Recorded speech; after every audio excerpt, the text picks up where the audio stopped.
ಪಕ್ಕದೂರಲ್ಲಿದೀಯಾ ನನ್ನ ಸೂಪರ್ ದಿಲಿ. ಈಗ ನೀನು ಕಿರ್ಚ್ಕೊಂಡ್ರು ಅರ್ಚ್ಕೊಂಡ್ರು ಇಲ್ಲಿ ಯಾರು ಬರೋದಿಲ್ಲ.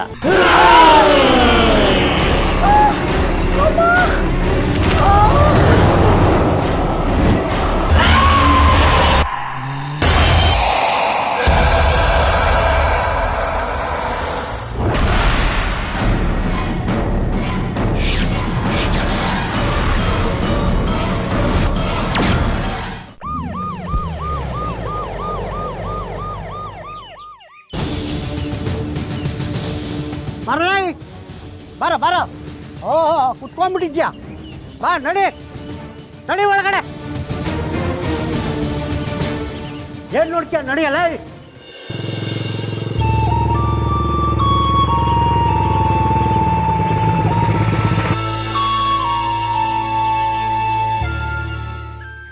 ಸುಪ್ನಾಥ್ ಗಿತ್ತಿ ಯಾವನ್ ಜೊತೆ ಓಡೋಗಿದ್ದು ಅಲ್ದೆ ಹೆಂಗ್ ಬಂದ್ ನಿಂತವಳು ನೋಡು. ಅದಕ್ಕೆ ಹೇಳೋದು ಕಳ್ರಾದ್ ನಂಬೋದು ಮಳ್ರ ನಂಬಕ್ಕಾಗಲ್ಲ ಅಂತ.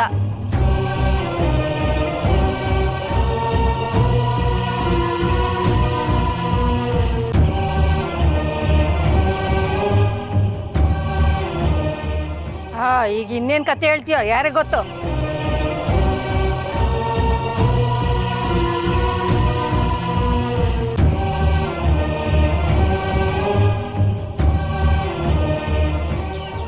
ಬಾ ಒಳಗೆ.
ಕದ್ರೇಶನ ಬೆಳ್ಳಿನ ಓಡೋಗಿದ್ದಾರೆ ಅಂತ ನಂಗೆ ಅನುಮಾನ. ಆ ಕದ್ರೇಶನ್ ಜೊತೆ 2 ಸತಿ ಓಡಾಡಿರೋದು ನಾನೇ ನೋಡಿದ್ದೀನಿ.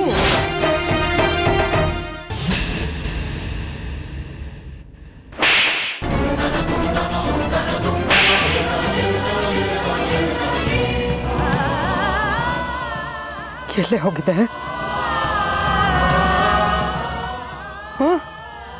ನನಗೆ ಹೇಳ್ದೆ ಎಲ್ಲಿ ಹೋಗಿದ್ದೆ? ನಿನ್ನ ಹುಡುಕದೇ ಇರೋ ಜಾಗ ಇಲ್ಲ, ಕೇಳದೆ ಇರೋ ಜನ ಇಲ್ಲ. ನೀನ್ ನೋಡಿದ್ರೆ ಯಾವ ಯಾವ ಹೋಗಿದ್ಯಾ?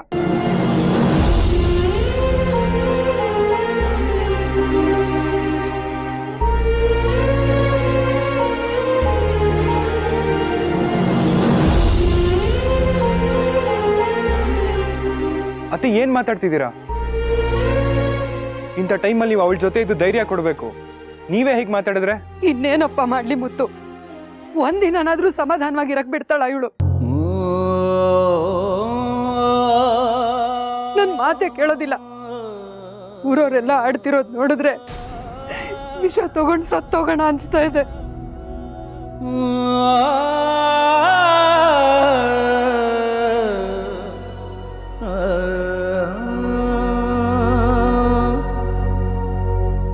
ಅಮ್ಮ, ಸಾಯೋ ಮಾತೆಲ್ಲ ಆಡ್ಬೇಡಮ್ಮ.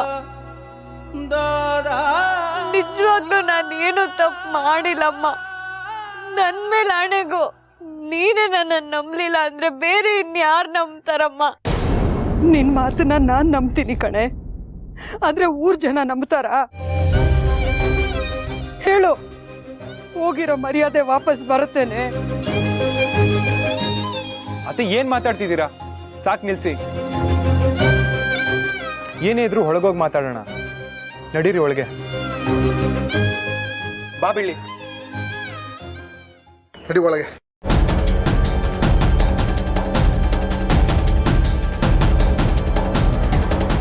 ಆಹಾ ಅಮ್ಮ ಮಗಳು ಈಗ ಎಷ್ಟು ದಿನ ನಾಟಕ ಮಾಡ್ಕೊಂಡು ಓಡಾಡ್ತೀರಾ? ಒಂದಲ್ಲ ಒಂದಿನ ನಿಮ್ ನಿಜವಾದ ಬಣ್ಣ ಬಯಲಾಗುತ್ತೆ. ಇದೇ ಆಗೋಯ್ತು.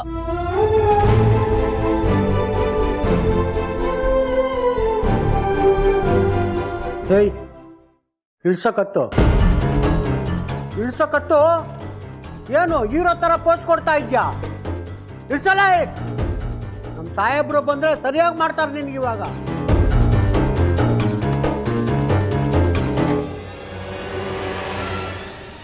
ಬೆಳ್ಳಿ, ನಿನ್ನೆ ಏನ್ ನಡೀತು ಅಂತ ಎಲ್ರ ಮುಂದೆ ವಿವರವಾಗಿ ಹೇಳೋ.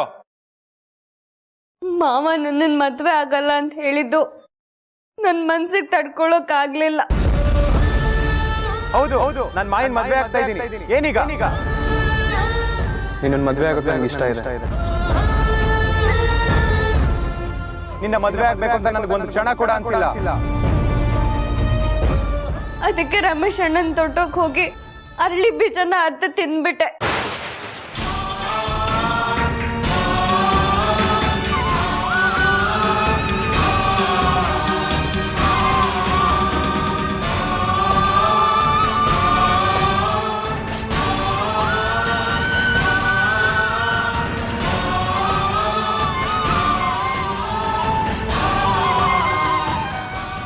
ಆಗ ಇವನ್ ಬಂದು ನನ್ನನ್ನ ಡಾಕ್ಟರ್ ಹತ್ರ ಕರ್ಕೊಂಡು ಹೋದ. ಪೊಲೀಸ್ನವ್ರು ಬರೋ ತನಕ ತಂಗಿ ತಂಗಿ ಅಂತ ಕರಿತಿದ್ದೋನು ಅವ್ರು ಬಂದ ತಕ್ಷಣ ಕೆಟ್ಟದಾಗ ನಡ್ಕೊಳಕ್ ಶುರು ಮಾಡ್ದ. ಅದಕ್ಕೆ ನನಗೆ ತಡ್ಕೊಳಕ್ಕಾಗದೆ ಸರಿಯಾಗಿ ಹೊಡ್ದೆ. ಸಾಯೋದಕ್ಕೆ ಹೊರಟಿದ್ಯಾನೆ? ಸಾಯ್ಬೇಕು ಅಂತ ಯೋಚನೆ ಮಾಡೋದಕ್ಕೆ ಮುಂಚೆ ನನಗೆ ಜ್ಞಾಪಕ ಬರ್ಲಿಲ್ವಾ ನಿನ್ಗೆ? ಯಾಕೆ ಹೊಟ್ಟೆ ಉರಿಸ್ಕೋತೀಯ? ಮುದ್ದ ಮಾವಲ್ಲ ನನ್ ಮದ್ವೆ ಆಗಲ್ಲ ಅಂದ್ರೆ ನನ್ ಬದುಕಿರಲ್ಲ ಅಂತ ಹೇಳಿದ್ದೆ ತಾನೆ.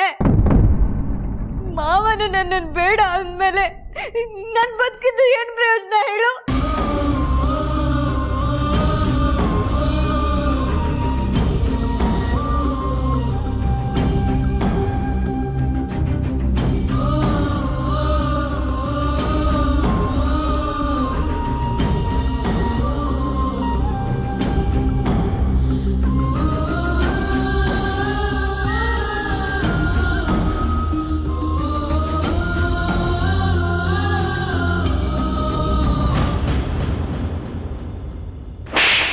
ಏನಲ್ಲೇ ಹುಡುಗಿನ ಕಿಡ್ನಾಪ್ ಮಾಡಿ ಬಚ್ಚಿಟ್ಟಿದ್ಯಾ?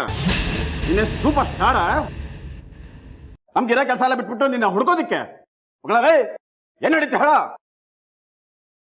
ಸತ್ಯ ಹೇಳ್ತೀನಿ ಸರ್, ಈ ಹುಡುಗಿನೇ ಇಷ್ಟಪಟ್ಟು ನನ್ನ ಹತ್ರ ಬಂದಿರೋದು.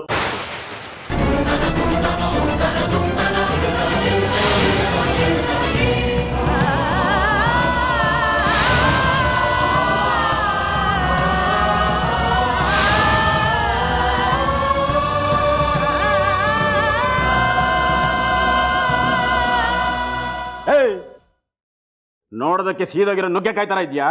ಈ ಹುಡುಗಿ ನಿನ್ನ ಇಷ್ಟಪಟ್ಟು ಬಂದ್ಲಾ? ನೀನೇನ್ ಫಿಲ್ಮ್ ಹೀರೋಯಿನ? ಏನ್ ನಡೀತು ಸರಿಯಾಗಿ ಹೇಳ. ನಾನು ಸುಳ್ಳು ಹೇಳ್ತಿಲ್ಲ ಸರ್.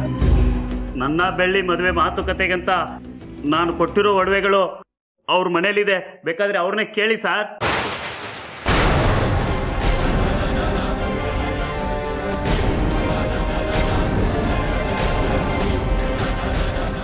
ಗಿರ್ವಿಗಿಟ್ಟು ಬಿಡಿಸ್ಕೊಡಕ್ಕಾಗದೇ ಇರೋ ಚಿನ್ನ ಇವ್ರ ಹತ್ರ ಬೇಕಾದಷ್ಟಿದೆ. ಬೆಳ್ಳಿ ನನಗೆ ಗೊತ್ತಿರೋ ಹುಡುಗಿನೇ. ಹೋಗ್ತಾ ಬರ್ತಾ ಅಣ್ಣ ಅಣ್ಣ ಅಂತ ಬಾಯಿ ತುಂಬಾ ಕರೀತಾಳೆ. ಅವಳು ನನ್ನ ತಂಗಿ ಇದ್ದಂಗೆ.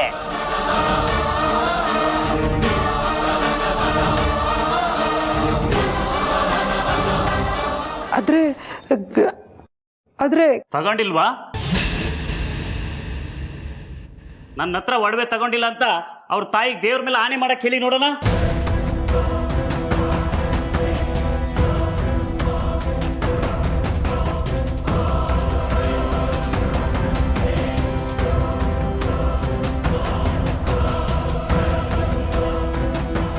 ಇವನ ಹತ್ರ ಆ ಒಡವೆಗಳು ತಗೊಂಡಿದ್ದು ನಿಜ ಸರ್.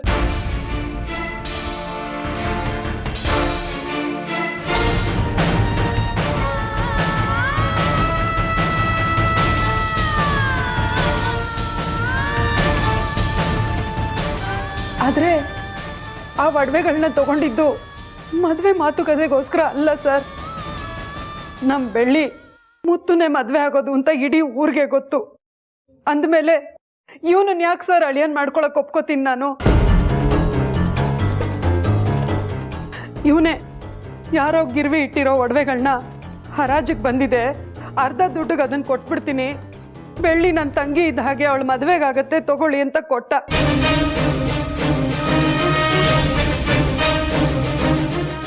ಸುಮ್ಮನೆ ತಗೊಳ್ಳಿಲ್ಲ ಸರ್, ನಾನು ಅದನ್ನ ಅರ್ಧ ದುಡ್ಡು ಕೊಟ್ಟಿದ್ದೀನಿ.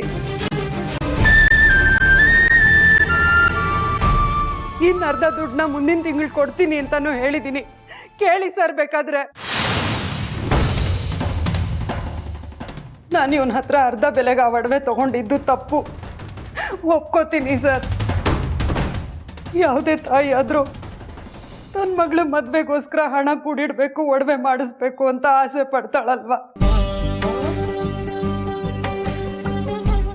ನಾನಿದನ್ನ ಕೃಷ್ಣವೇಣಿ ಹತ್ರ ಹೇಳಿದ್ದೀನಿ, ಬೇಕಾದ್ರೆ ಅವಳನ್ನು ಕೇಳಿ ಸರ್.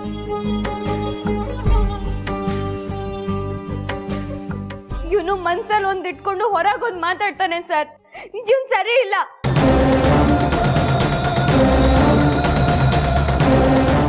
ನನ್ ವಿಷ ಕುಡ್ದು ಪ್ರಜ್ಞೆ ತಪ್ಪಿದ್ದಾಗ ನನಗೆ ಗೊತ್ತಿಲ್ಲದೆ ನನ್ನನ್ನು ಎತ್ಕೊಂಡು ಹೋಗಿದ್ದಾನೆ.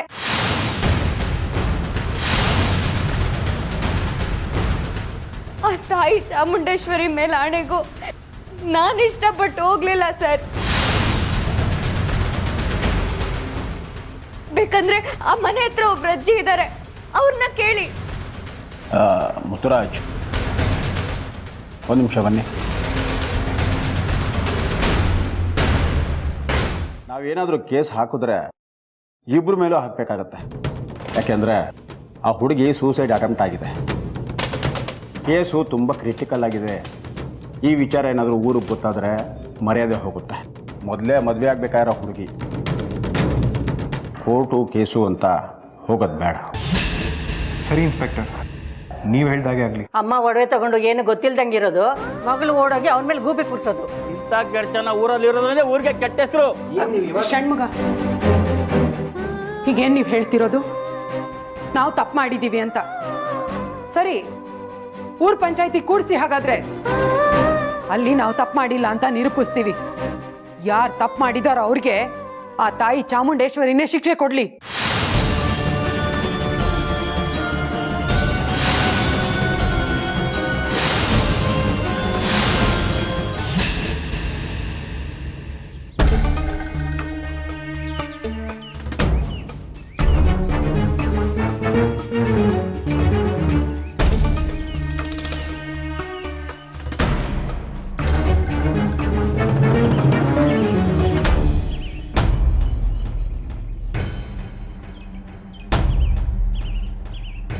ಅಯ್ಯೋ, ಏನು ತಪ್ಪೇ ಮಾಡದೇ ಇರೋ ಥರ ಪಂಚಾಯತಿ ಕಟ್ಟೆಗೆ ಬಂದವಳೆ. ಏನಾಗುತ್ತೋ ಏನೋ. ಇಂಥವ್ರಿಂದಾನೆ ಊರಿಗೆ ಕೆಟ್ಟ ಹೆಸರು. ನನಗೇನೋ ಇವ್ರ ಮಾತಿನ ಮೇಲೆ ಒಂದು ಚೂರು ನಂಬಿಕೆ ಇಲ್ಲಪ್ಪ. ಇವ್ರು ಹೇಳೋದೆಲ್ಲ ಬರೀ ಸುಳ್ಳು.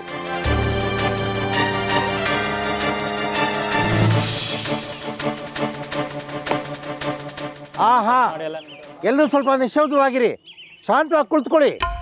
ಹೇಳಮ್ಮ, ನಿನ್ನ ಸಮಸ್ಯೆ ಏನು, ನೀನು ಪಂಚಾಯತಿ ಕರೆದಿರೋ ಉದ್ದೇಶ ಏನು ಅಂತ ಊರ್ ಜನರ ಮುಂದೆ ಹೇಳು. ಆ ಕದ್ರೇಶ ಏನ್ ಮಾಡ್ದ ಅಂದ್ರೆ, ಗಿರ್ವಿಗಿಟ್ಟು ಬಿಡ್ಸ್ಕೊಡಕ್ ಆಗದೆ ಇರೋ ಚಿನ್ನ ಇವ್ರ ಹತ್ರ ಬೇಕಾದಷ್ಟಿದೆ. ಬೆಳ್ಳಿ ನನಗೆ ಗೊತ್ತಿರೋ ಹುಡುಗಿನೇ. ಹೋಗ್ತಾ ಬರ್ತಾ ಅಣ್ಣ ಅಣ್ಣ ಅಂತ ಬಾಯಿ ತುಂಬಾ ಕರೀತಾಳೆ. ಅವಳು ನನ್ನ ತಂಗಿ ಇದ್ದಂಗೆ.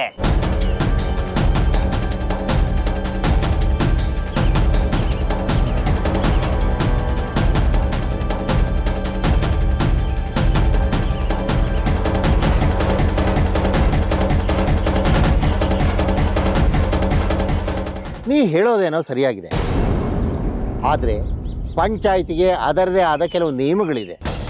ಅದರ ಪ್ರಕಾರ ದೂರು ಕೊಡೋನು ಹಾಗೂ ತಪ್ಪಿತಸ್ಥ ಇಬ್ಬರನ್ನು ಮುಖಾಮುಖಿಯಾಗಿ ನಿಲ್ಲಿಸಿ ಪಂಚಾಯಿತಿ ಕೊಡೋದೇ ವಾಡಿಕೆ. ಈಗ ಅವನು ತಪ್ಪು ಮಾಡಿದ್ದಾನೆ ಅಂತ ಒಪ್ಕೊಳ್ಳೋಕ್ಕೆ ಆಗಲಿ, ಅಥವಾ ನಾನೇನು ತಪ್ಪೇ ಮಾಡಿಲ್ಲ ಅಂತ ಹೇಳ್ಕೊಳ್ಳೋಕ್ಕೆ ಆಗಲಿ, ಆ ಕದಿರೇಶ ಇಲ್ಲಿ ಇಲ್ವಲ್ಲಮ್ಮ. ಅವನನ್ನು ಪೊಲೀಸ್ನವ್ರು ಕರ್ಕೊಂಡು ಹೋಗಿದ್ದಾರೆ. ಅರೆಸ್ಟ್ ಮಾಡಿಕೊಂಡು ನೀನು ಈಗ ಬರೀ ದೂರು ಕೊಡೋದ್ರಿಂದ ಪಂಚಾಯಿತಿ ನಡೆಸೋದಕ್ಕೆ ಬರಲ್ಲ ತಾಯಿ. ನೋಡೋಕೆ ಒಳ್ಳೆ ಮನೆತನದ ಹುಡುಗಿ ಥರ ಕಾಣ್ತೀಯ. ಅದೇನು ಹೇಳಬೇಕು ಅಂತ ಇದೆಯೋ ಹೇಳಮ್ಮ. ಏನು ನಿಮಗೆ ಮಾತ್ರ ಒಳ್ಳೆ ಮನೆ ಹುಡುಗಿ ಥರ ಕಾಣಿಸ್ತಾ ಇದ್ದಾಳೆ ಅಷ್ಟೇ.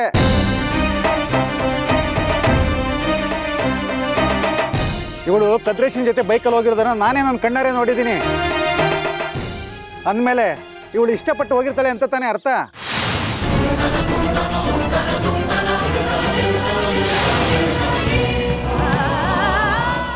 ಇವ್ರಮ್ಮ ನೋಡಿದ್ರೆ ನಾನು ಒಡವೆ ಇಸ್ಕೊಂಡಿದ್ದೀನಿ ಅಂತಾಳೆ. ಇವಳು ನೋಡಿದ್ರೆ ನಾನು ಪ್ರಜ್ಞೆ ತಪ್ಪಿದ್ದಿದ್ದೆ, ಮನೆ ಕರ್ಕೊಂಡೋಗಿ ಕಾಪಾಡೋರು ಅಂತ ಹೇಳ್ತಾಳೆ. ಇವಳು ನಿಜವಾನು ಪ್ರಜ್ಞೆ ತಪ್ಪಿತ್ತಾ ಅಥವಾ ಇವಳು ಬೇಕು ಅಂತ ಅವನ ಮನೆಗೆ ಹೋದ್ಲಾ? ಯಾರು ಗೊತ್ತು ಸಮಯ.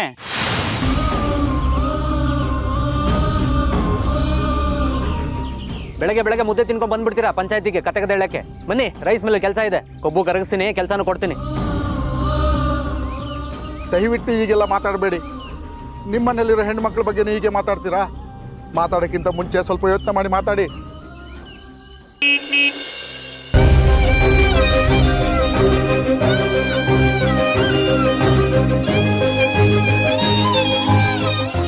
ಎಲ್ರಿಗೂ ನಮಸ್ಕಾರ. ನಮಸ್ಕಾರ. ಬಾಪ ಮುತ್ತು. ಇವರು ಬೆಳ್ಳಿ ವಿಷ ತಗೊಂಡು ಪ್ರಜ್ಞೆ ತಪ್ಪಿದ್ದಾಗ ಕದ್ರೇಶನ್ ಮನೇಲಿ ಔಷಧಿ ಕೊಡ್ತಾ ಇದ್ರು. ನಮ್ಮೂರ್ನವರಲ್ಲ, ಪಕ್ಕದೂರ್ನವರು. ಇವರು ಕೃಷ್ಣವೇಣಿ ಅಂತ.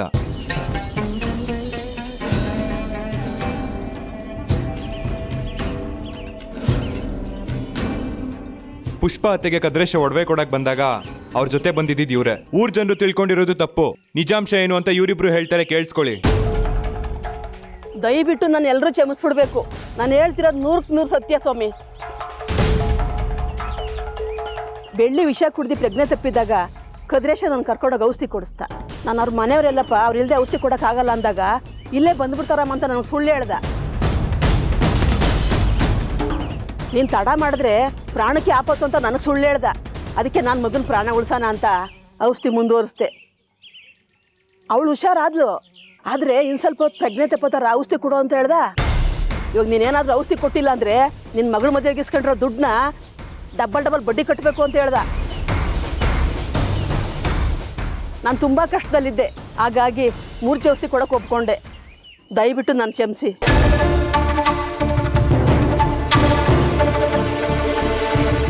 ನಾನು ಕೃಷ್ಣವೇಣಿ ಅಂತ ಬೆಳ್ಳಿ ಪಕ್ಕದ ಮನೆಯಲ್ಲಿರೋದು.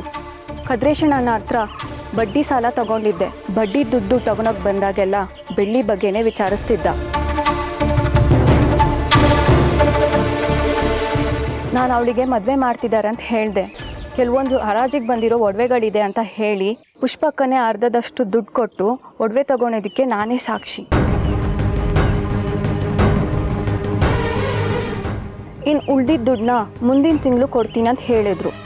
ಆದರೆ ಕದ್ರೇಶ ಮದುವೆ ವಿಚಾರವಾಗಿ ಒಡವೆ ಕೊಟ್ಟಿದ್ದೀನಿ ಅಂತ ಸುಳ್ಳು ಹೇಳ್ತಿದ್ದಾನೆ ಸ್ವಾಮಿ. ಇದರಲ್ಲಿ ಪುಷ್ಪಕ್ಕಂದು ಏನೂ ತಪ್ಪಿಲ್ಲ ಸ್ವಾಮಿ, ಕದ್ರೇಶನೇ ಸುಳ್ಳು ಹೇಳ್ತಿದ್ದಾನೆ.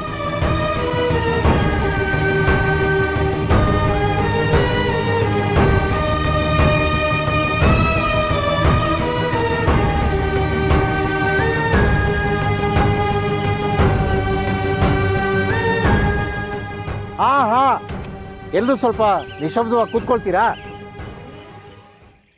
ಈ ಇಬ್ಬರು ಸಾಕ್ಷಿಗಳ ಹೇಳಿಕೆಯನ್ನ ಕೇಳಿದ ಮೇಲೆ ಬೆಳ್ಳಿದು ಯಾವ ತಪ್ಪೂ ಇಲ್ಲ ಅಂತ ಈ ಪಂಚಾಯ್ತಿ ತೀರ್ಮಾನಕ್ಕೆ ಬಂದಿದೆ.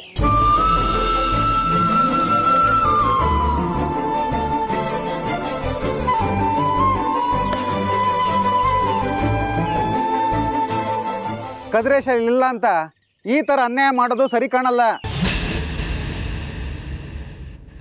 ಅದಕ್ಕೆ ಈಗ ಏನು ಮಾಡಬೇಕು ಅಂತಪ್ಪ ವೆಂಕಟೇಶ? ಮುತ್ತು ಇವರಿಬ್ರು ಕರ್ಕೊಂಬಂದು ಸಾಕ್ಷಿ ಹೇಳಿಸ್ದ ಸರಿ, ಆದರೆ ಬೆಳ್ಳಿಗೆ ಔಷಧಿ ಕೊಟ್ಟಿರೋಂಥ ಅಜ್ಜಿ ಇವರೇನಂತ ಯಾರಿಗೆ ಗೊತ್ತು?